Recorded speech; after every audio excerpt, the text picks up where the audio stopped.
আপনারা খুব রসিক আছে, কিন্তু ওই লিভারটা বাঁচিয়ে খাবে। ও কোনো চিন্তা নেই, আমার মেয়ে না সমস্ত কিন্তু কন্ট্রোল করে দেবে। আপনার তো খুব গরম লাগছে। হ্যাঁ, জানলাটা খুলে দিন। জানলাটা খুলে দাও।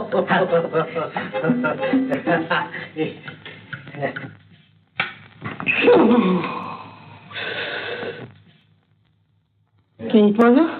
বোধ হয় দাঙ্গা লেগেছে। না না, দাঙ্গা করে নয়, ওই গোলবাদ ব্যানার্জিটা নিশ্চয়ই লোক লাগিয়েছে। হ্যাঁ,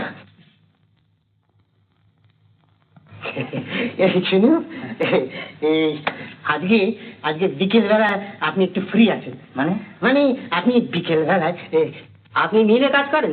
হ্যাঁ, আমি মিলে কাজ করি। তো পাড়ায় একটি ছেলে এসে হ্যাঁ। তো বলছে যে টেকোবাবুকে বাড়ি পাইতে দিন। বাবু? হ্যাঁ। না, বাবু না, চিত্তবাবু। বলল টেকোবাবু আপনার বউ ভিড়মি খেয়ে পড়ে গেছে। হ্যাঁ? হ্যাঁ, ভিড়মি খেয়ে পড়ে গেছে। ভেমিকে পড়ে গেছে?